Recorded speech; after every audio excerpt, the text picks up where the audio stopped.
আসসালামু আলাইকুম। নতুন একটা ভিডিওতে সবাইকে স্বাগতম। এই যে এখানে খেয়াল করে দেখুন, সুন্দর দুইটি বিরল প্রজাতির নেশাচর বক পাখির ছানা। এই পাখির ছানাগুলোরে আমাদের অঞ্চলে আমরা ওয়াক পাখি বলে থাকি।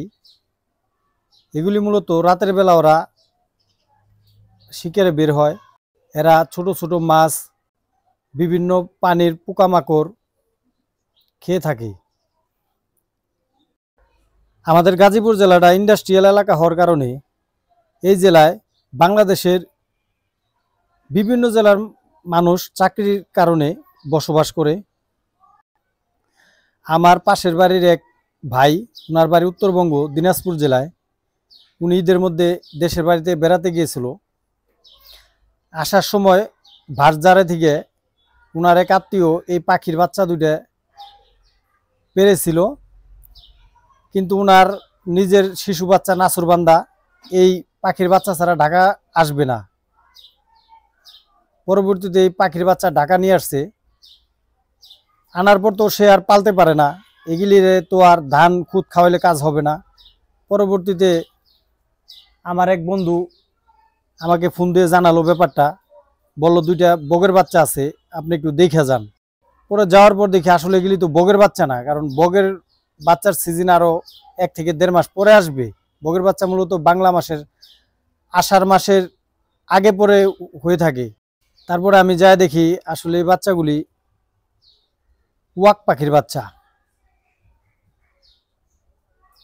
এই পাখিরে বিভিন্ন জেলায় বিভিন্ন নামে ডাকে। আমরা মূলত ওয়াক পাখি বা নিশাচর বক বলে থাকি। এগুলি মূলত রাতের বেলা ওরা খাবার খায়।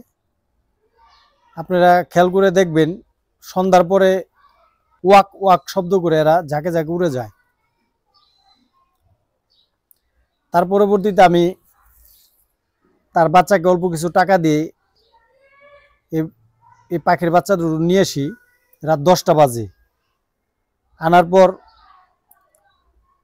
তখন তো আর মাছ আনা সম্ভব না। এর জন্য আমার ফ্রিজেই যে চিংড়ি মাছ ছিল, ওই চিংড়ি মাছগুলি আমি ওদের রাতে খাবার হিসেবে খাওয়াইছি, এবং সকালবেলাও আমি ওই ছোট ছোট চিংড়ি মাছগুলি খাওয়াচ্ছি।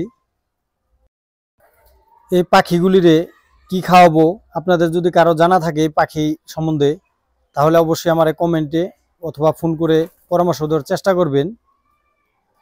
আমি চেষ্টা করবো এই পাখিগুলোকে বড় করে ওরা যেন ওদের স্বাভাবিক জীবনে ফিরে যেতে পারে সেই ব্যবস্থা করার জন্য।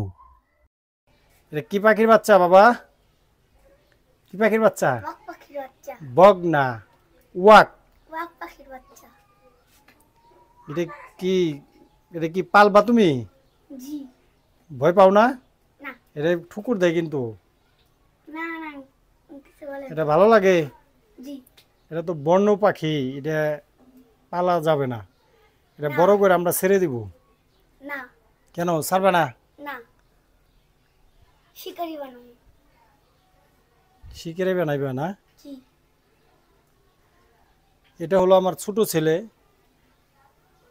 মোহাম্মদ রিফাত শেখ।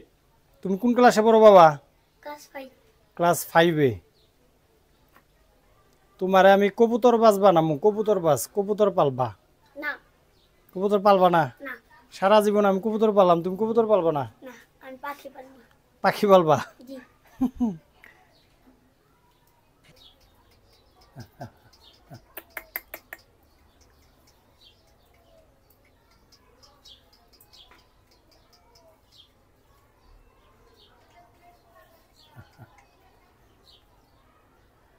মাশাআল্লাহ, বাচ্চাগুলি একা একাই খেতে পারে।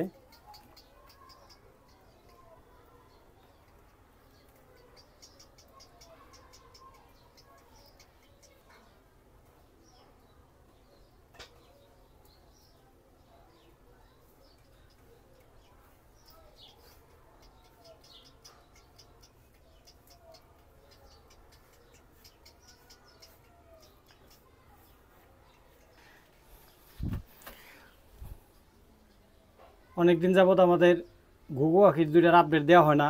এই যে খেয়াল করে দেখুন আমার ঘুঘু পাখি দুইটা, মাশাআল্লাহ ওরা ভালোই আছে। একটা কুকুর আমার ছোট ছেলে ধরতে গিয়ে লেজ ছিঁড়ে ফেলেছে, লেজ অলরেডি উঠে গেছে। দেখেন ওয়াক পাখির বাচ্চা ঘুঘু পাখির বাচ্চা দেখে কেমন করে। এই ঘুঘুলি আমার বাড়িতে ছাড়াই থাকে।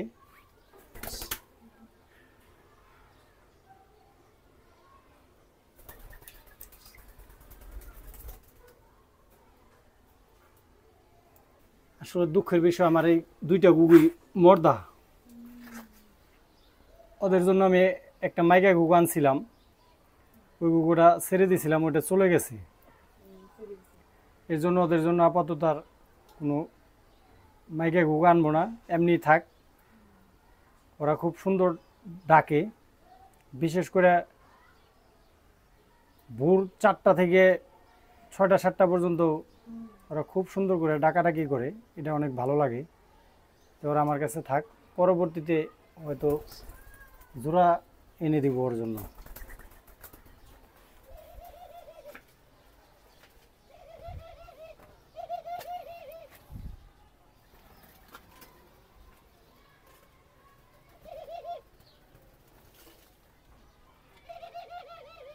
ভিডিও যারা রেগুলার দেখেন তারা হয়তো আমার শালিক পাখির কথা মনে আছে। আমি হাটের থেকে এক জোড়া শালিক পাখি সংগ্রহ করছিলাম 400 টাকা দিয়ে। আপনাদের বলছিলাম এই শালিক পাখিগুলির আপডেট আপনাদের রেগুলার জানাবো, কি হয় না হয়। আলহামদুলিল্লাহ আমার ওই শালিক পাখিগুলি আমি অলরেডি ছেড়ে দিয়েছি। একটা পাখি 2 দিন আগে ছেড়েছি, আরেকটা পাখি প্রায় 1 সপ্তাহ আগেই ও চলে গেছে।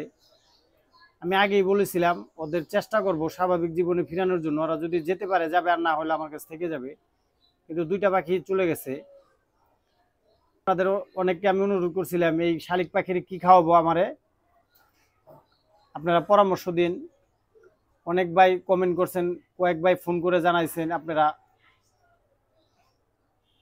যে যে মুরগির যে গুঁড়া ফিটগুলি, জিরো ফিটগুলি আছে, জিরো ফিট খাওয়াইতে। আলহামদুলিল্লাহ আমি জিরো ফিটগুলি খাওয়াইছিলাম। জিরো ফিট খাওয়ানোর কারণে অল্প দিনে ওই পাখিগুলি আমার বড় হয়ে গেছিল।